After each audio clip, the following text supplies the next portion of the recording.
Hello student, हमारे इस YouTube के चैनल पर आपका एक बार फिर से मोस्ट वेलकम है। आज हम आपके लिए लेकर के आए हैं क्लास 12 का फिजिक्स चैप्टर नंबर 6 बेटा। इलेक्ट्रोमैग्नेटिक इंडक्शन पढ़ रहे हो आप।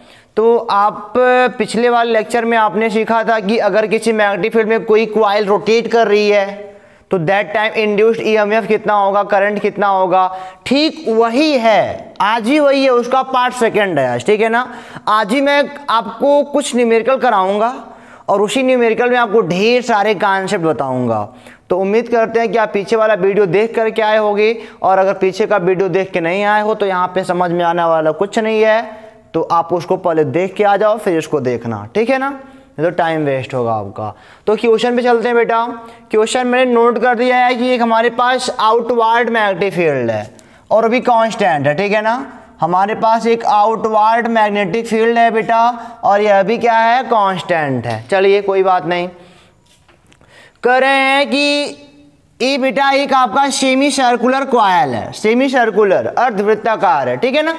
एक कॉइल है और इसका रेडियस आर है। इसका जो रेडियस आप देख रहे हो ना, इसका रेडियस आर है और इसका रेजिस्टेंस वायर का बेटा स्मॉल आर है, ओके। तो मैंने कहा कि इसको मैंने ओमेगा एंगुलर वेलोसिटी से रोटेट कर रखा है, ठीक है ना। मैंने क्या बोला, इसको ओमेगा एंगुलर वेलोसिटी से रोटेट करा, ठीक है ना। तो पूछा मैंने इंड्यूस्ड ईएमएफ क्या होगा एंड इंड्यूस्ड करंट क्या होगा एट सम टाइम टी, कुछ समय पश्चात, टी समय पश्चात कितना बेटा आपका इंड्यूस्ड ईएमएफ होगा और कितना इंड्यूस्ड करंट होगा। और मैं दूसरा बोला है कि जो भी आप निकालना, आई करंट निकालना और टी जो टाइम आपका लगा होगा उसके बीच आपको एक बढ़िया सा ग्राफ देना है, ठीक है ना। चलिए अब इसको हम सॉल्व करते हैं। इसको सॉल्व करने के लिए मैं आपको थोड़ी मोड़ी बातें बताता हूँ। देखो सॉल्यूशन करते हैं बेटा। क्योंकि सेमी सर्कुलर कॉइल है आपका, ऐसे जब रोटेट करोगे तो बेटा अगर मैं इसे कई कंडीशन बनाऊं तो रोटेट करोगे तो देखो जरा बढ़िया से देखना, ये मान लो ऐसे है, कुछ समय बाद ये क्या होगा, ऐसे होगा। ऐसे रोटेट करोगे तो ऐसे होगा, पक्का होगा। कुछ समय बाद और ऐसे होगा और ऐसे होगा और ऐसे होगा। हो रहा है भाई, क्या दिक्कत है। और डायरेक्शन भी बताना है करंट का आपको, ठीक है ना। तो मैंने पूछा इंड्यूस्ड ईएमएफ कितना होगा। इंड्यूस्ड ईएमएफ बराबर क्या होता है बेटा, आप कहोगे सर किसी टाइम पर पूछ रहे हो, ठीक है ना, तो इंस्टेंटेनियस वाला लगेगा आपका, d∅dt हो गया, ठीक है ना। और अगर मैं पूछूं इनिशियल कितना है तो t का मान अभी 0 है, इस समय पे t का मान 0 है, ओके। और कुछ समय बाद t टाइम लग गया, अब अंदर चल रहा है, रोटेट हो रहा है। अभी का मान देना है हमको, फाई का मान हमको नहीं पता है, फाई का मान नहीं पता है। अच्छा एक बात सोचो जरा, अगर ये रोटेट करना शुरू कर देगा तो इस कॉइल में फ्लक्स में परिवर्तन होगा। मान लो इस समय यहाँ पे है तो 2-4 लोग होंगे, ऐसे हो जाएगा तो 5-6 लोग होंगे, यानी कि लगातार फ्लक्स क्या हो रहा है, बढ़ रहा है। फ्लक्स बेटा बढ़ रहा है, इंक्रीज कर रहा है, वेरिएबल हो रहा है। तो कॉइल में अगर फ्लक्स में चेंजिंग होगी तो क्या बनेगा, करंट इंड्यूस्ड ईएमएफ बनेगा, बने तो करंट बनेगा। भाई तो मैं पूछ रहा हूँ कितना बनेगा, बताओ जरा। फाई का मान जानना है तो आप जानते हो फाई बराबर क्या होता है, B.A, यानी कि BA cos थीटा होता है बेटा। फाई का मान क्या होता है, BA cos थीटा। B आपका क्या है, B तो कांस्टेंट है, कुछ नहीं करना। एरिया कितना है बेटा, एरिया। अब आप सोचोगे कि सेमी सर्कुलर कॉइल का पूरा एरिया ही ले लें, नहीं, ऐसा नहीं करना।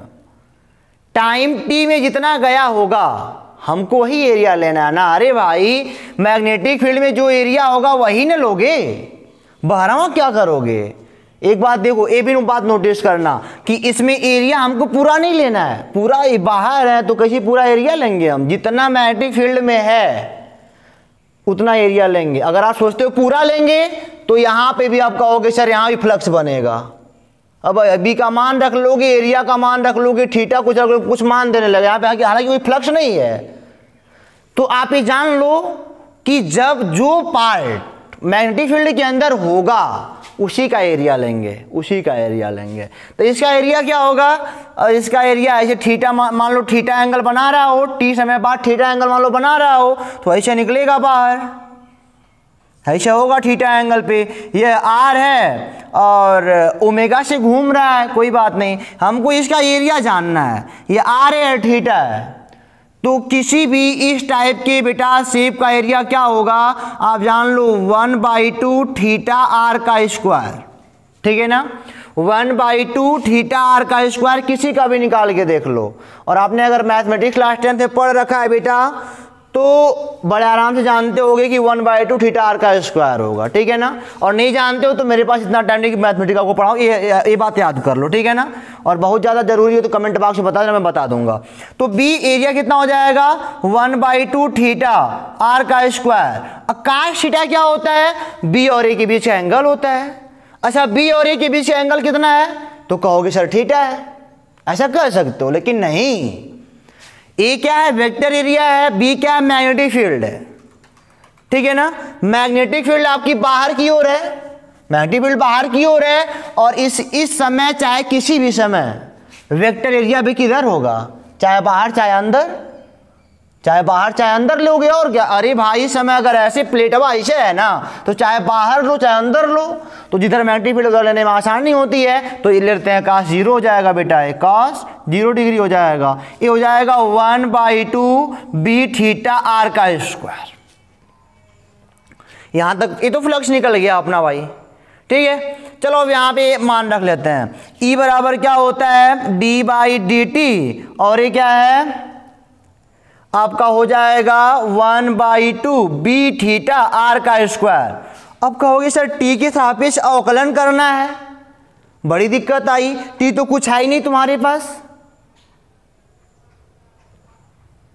तो एक बात जान लो, अगर ओमेगा एंगुलर वेलोसिटी से घूम रहे हैं, गोल गोल गोल रोटेट कर रहे हैं, तो क्या होता है, ओमेगा इज इक्वल टू क्या होता है बेटा जानते हो, ये होता है θ/t, जितना एंगल बटे समय वही होता है एंगुलर वेलोसिटी।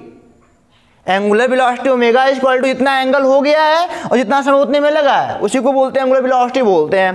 तो ये हो जाएगा आपका थीटा इज इक्वल टू क्या हो जाएगा, ओमेगा टी हो जाएगा।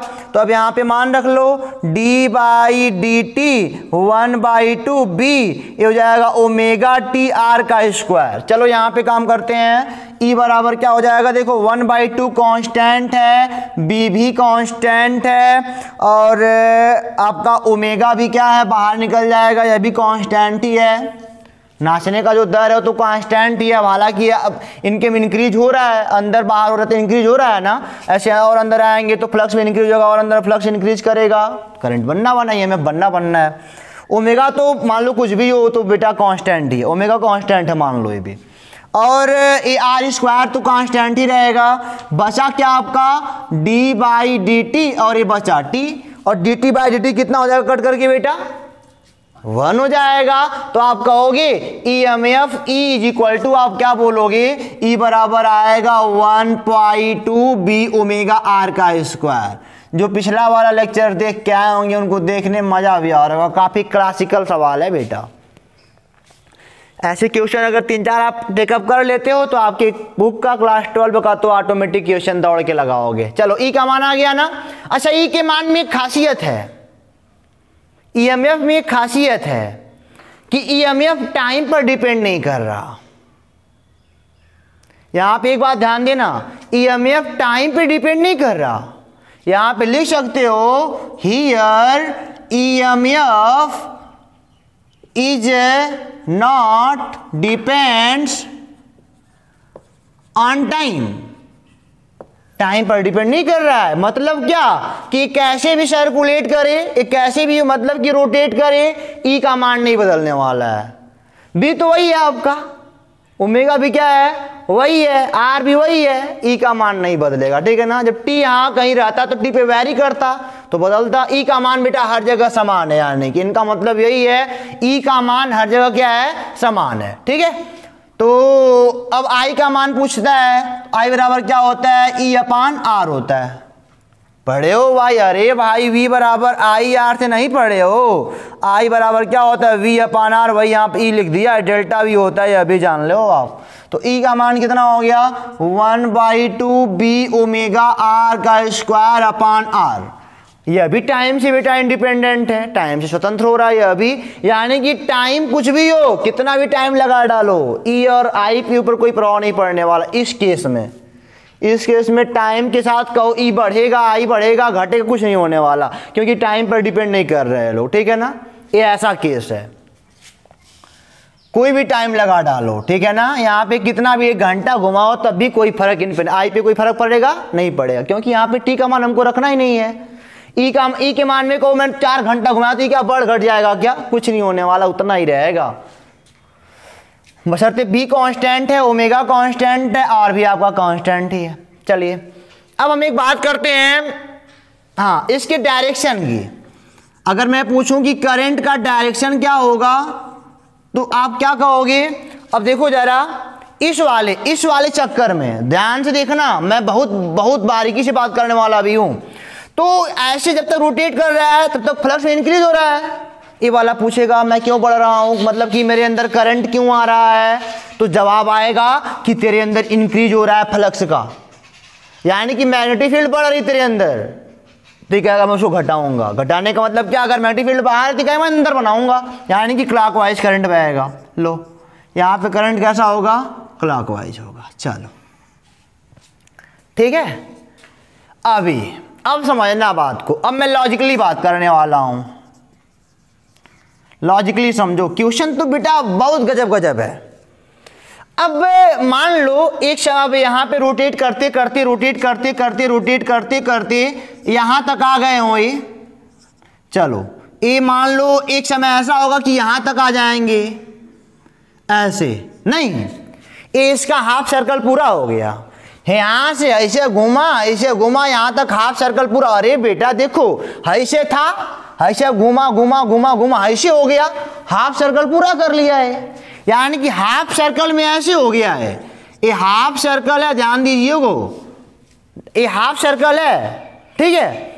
अब एक बात और, अब देखो जरा, अब यहां से जब निकलना शुरू करेगा, यहां से हम निकलना शुरू करेगा तो एक केस ऐसे बनेगा, ऐसे ऐसे ऐसे ऐसे ऐसे ऐसे, एक कुछ ऐसा बनेगा,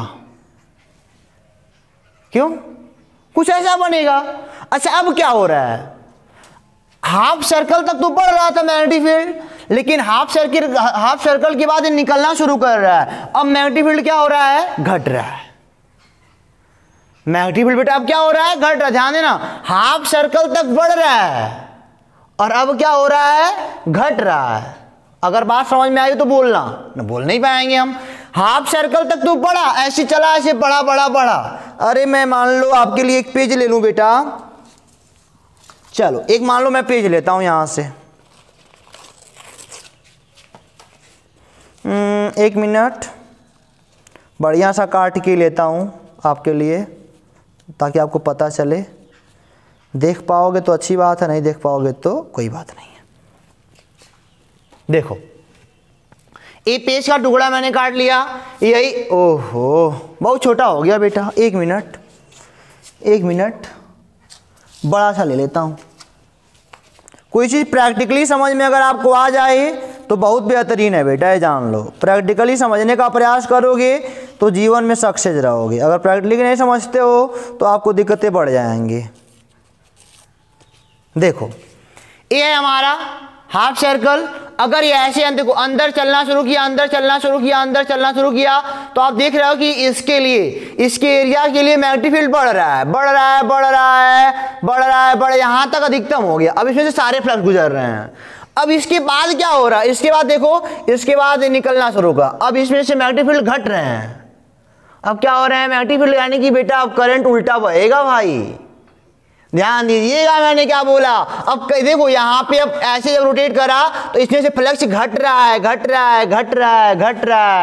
तो इसमें फिर बनेगा इंड्यूस ईएमएफ।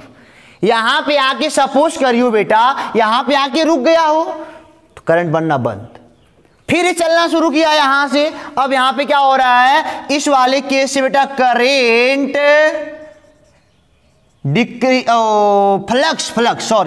फ्लक्स क्या कर रहा है आपका, डिक्रीज कर रहा है, ठीक है ना, फ्लक्स डिक्रीज कर रहा है। और ये फिर बोलेगा यार मेरे में क्या हो रहा है, मेरे में कुछ दिक्कत हो रही है, तो ये पूछेगा मेरे में क्या हो रहा है, तो जवाब मिलेगा कि तेरे में फ्लक्स डिक्रीज हो रहा है, तो कहेगा मैं उसका सपोर्ट करूंगा, उसमें मैं फ्लक्स बढ़ाऊंगा।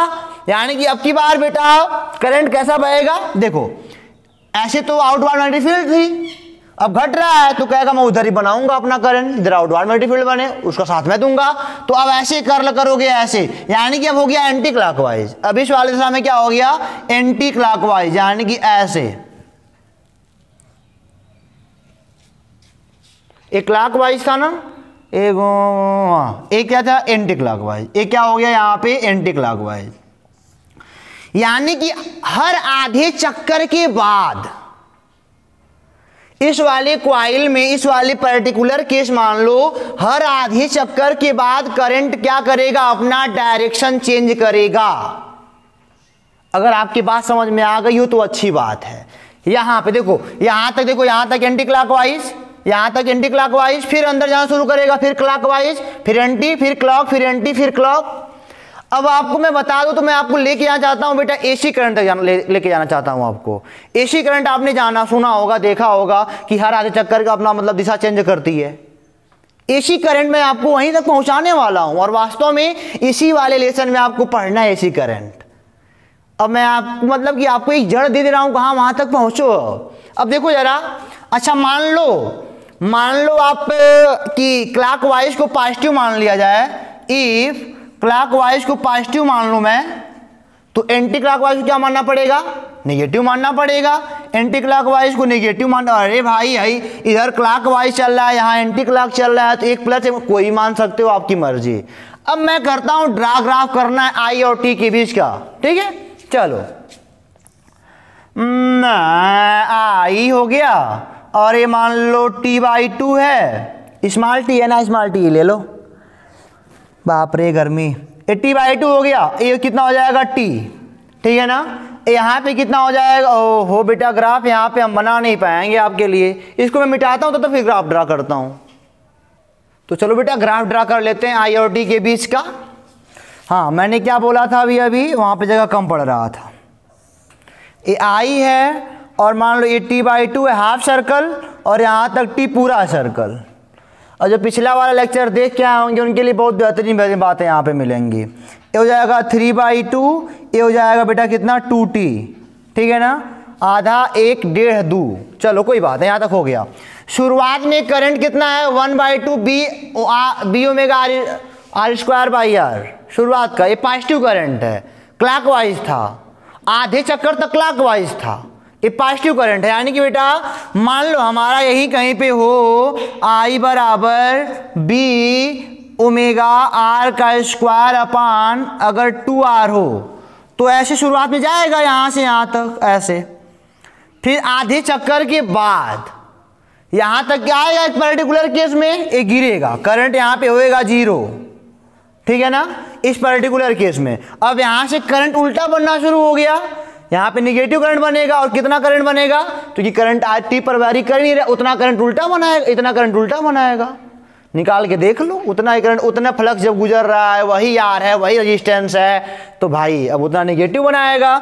और वही यहाँ पे आई का मान मान लो यहाँ पे -b ओमेगा r²/2r है, वही करंट वाले के नीचे बन रहा है। अब यहाँ पे आ गया, ऐसे ऐसे आया, अब यहाँ तक ऐसे पूरा किया नहीं। अब फिर क्या करेगा, फिर इस वाले केस में आएगा, फिर बेटा क्या हो जाएगा, ये 0 हो जाएगा आई, फिर इस वाले केस तक आएगा आराम से, फिर बढ़ेगा, ऐसे बढ़ेगा बढ़ेगा बढ़ेगा, यहाँ से यहाँ तक चलेगा, ऐसे जब रोटेट कर यहाँ से यहाँ तक चल के यहाँ तक ऐसे आएगा, यहाँ से यहाँ तक, फिर क्या होगा, फिर ऐसे हो जाएगा, फिर यहाँ पे 0, फिर जब इधर घूमना शुरू करेगा ऐसे आगे चलता जाएगा। यही वास्तव में एसी करंट का ग्राफ है, यही वास्तव में उसी का ग्राफ है एसी का, पढ़ाऊंगा तो बहुत अच्छे समझोगे।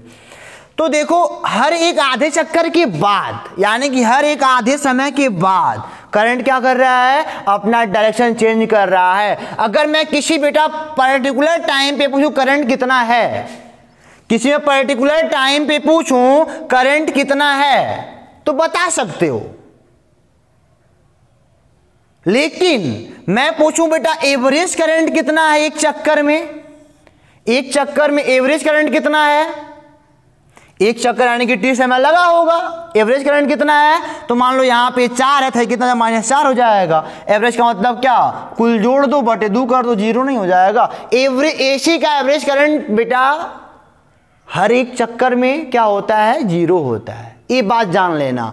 पिछली बार इसीलिए मैंने बनाया था बेटा, अगर आपको याद होगा तो मैंने एक लूप बनाया था, जब तक ना चाहा था तब तक करंट था, जब तक ना, अरे बेटा ऐसे रखा था, ऐसे रखा था हमने, ठीक है ना, और मैंने कहा फिर नाच के अपने दिशा में आ गया, फिर वैसे हो गया। तो एवरेज बेटा एक चक्कर लगा चुका करंट ना। अगर पिछला वीडियो नहीं देखे हो तो भाई हमको गुस्सा आएगा फिर समझाने के लिए।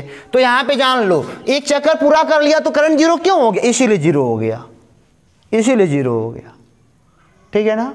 किसी एक टाइम पर करंट कुछ ना कुछ है, लेकिन बेटा एक मैं पूछूं एक चक्कर में बताओ कितना करंट है एवरेज बताओ, तो क्या पाओगे, 4 0 नहीं हो जाएगा, टोटल माइनस का और प्लस का है, तो एवरेज 0 हो जाता है, ठीक है ना। यही एसी करंट का बेटा जान जाओ कि नींव मैं खड़ी कर रहा हूं, ठीक है ना।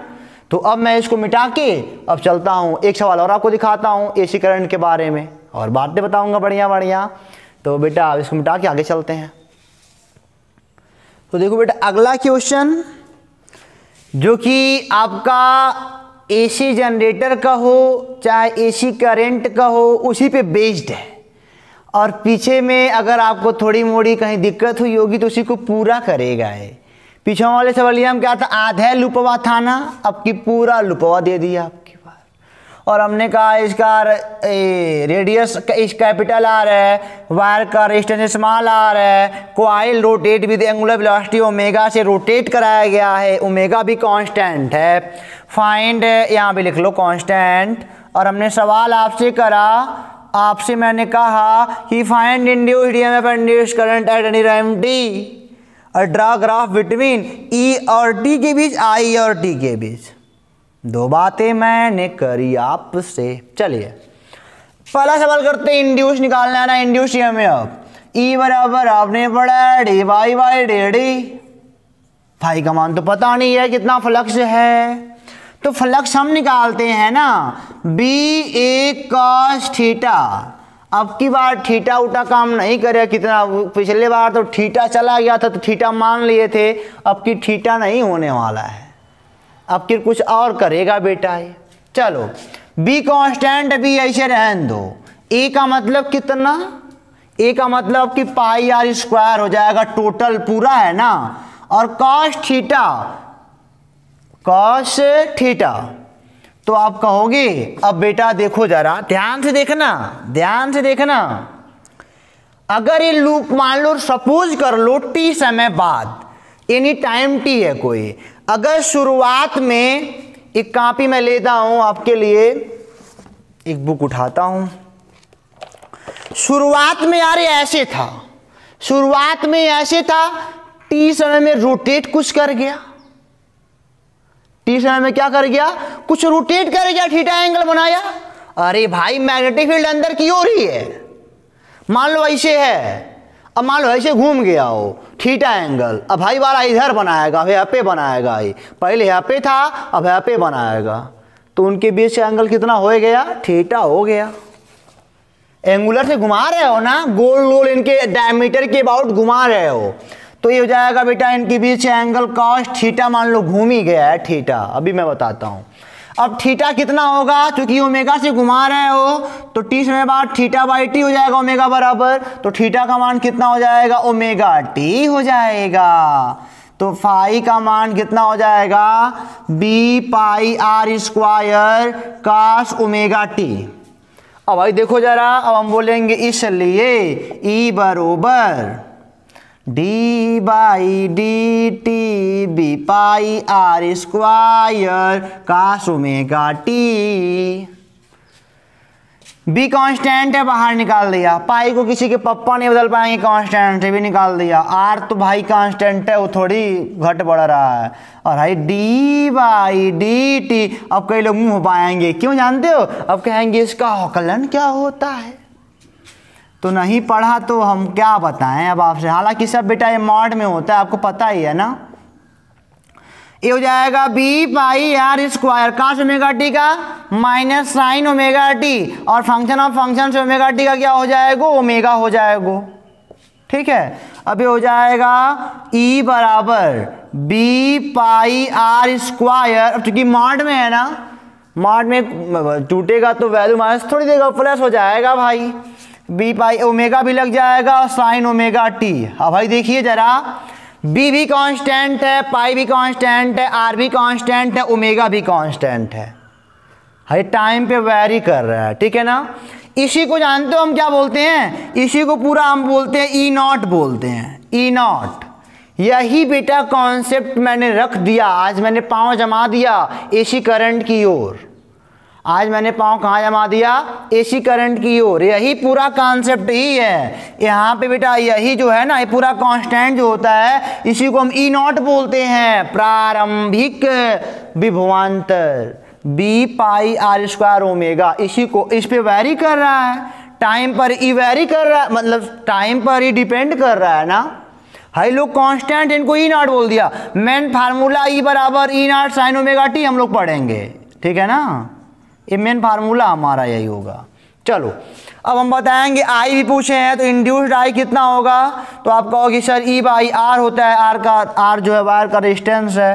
तो हम क्या करना है, ओ बाबू कुछ करना नहीं है। देखो B pi R square omega sine omega T है, और ये बटे क्या हो जाएगा आर।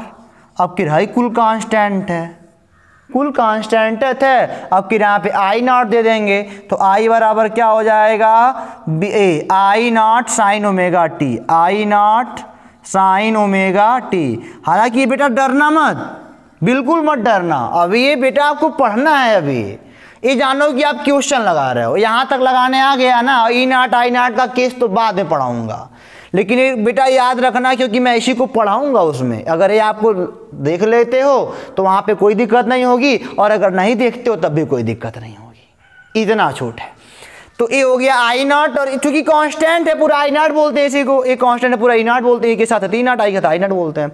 अब बोल रहे हैं कि ई और टी के बीच का ग्राफ बनाओ, ई और टी के बीच का ग्राफ। टोटल कांस्टेंट कोई फर्क नहीं पड़ने वाला, साइन का है ग्राफ, साइन का है ग्राफ। हाई देखियो जरा, देखो क्या बोल रहा। ये अगर मैंने बोला कि जीरो हो, जीरो जीरो जीरो, ये मान लो ई है और ये मान लो टी है, ठीक है ना। अगर टी जीरो हो तो साइन जीरो का मान कितना होगा, जीरो। ई का मान कितना हो जाएगा, यानी कि टी। जब टी जीरो है, अब ऐसे सुनो ना, जब ऐसा बैठा भर है, बैठा भर है वो चल भी नहीं कर रहा, टी बराबर जीरो ले लोगे तो कहाँ पाओगे। टी बराबर जब जीरो है तो अच्छा रखा है, 1 लाख फ्लक्स जाए क्या करना है, 1 करोड़ जाए तो क्या करना है, चेंज पे डिपेंड करता है। तो ये जीरो पे टिका रहेंगे, रुके रहेंगे। साइन का ग्राफ है तो बेटा जैसे जैसे 90 होगा ऊपर जाएगा, फिर नीचे आएगा 180 पे, अरे हाँ 180 पे क्या हो जाएगा, जीरो हो जाएगा। ऐसे जाते जाते ऐसे बनाएगा अपना, यही है ग्राफ इसका। वही आई का भी ग्राफ है। जब बेटा टी का मान जीरो लोगे तो यहाँ पे कोई करंट पाएगा का, कोई करंट है नहीं पाएगा, फ्लक्स में चेंज नहीं हो रहा, ऐसा कहाँ करंट बहा रहे हो। आई और टी के बीच का ग्राफ भी साइन वाला ही ग्राफ बनेगा, 90 पे अधिकतम बनाएगा, ठीक है। तो बेटा अगर अब हो इजाज़त तो मिटा उठा के चला जाए, नहीं बेटा इस वाली वीडियो में इतना ही, क्योंकि अब ज़्यादा टाइम लग रहा है। 2 ही क्वेश्चन मैंने बताया, लेकिन बेस्ट शानदार शानदार बताया मैंने। अब आपको मैं आगे वाले लेक्चर में पढ़ाऊँगा कुछ नई बातें, वहाँ पे कुछ और सीखेंगे कि एक टुकड़ा अगर यहाँ पे वायर का घुमाऊं तो उसमें कितना इंड्यूस्ड ईएमएफ होता है, और उससे हम क्या क्या कर सकते हैं। तो उस वीडियो के लिए रहो तैयार। फिर मिलेंगे आपसे अगले वीडियो में, तब तक के लिए ऑल द बेस्ट।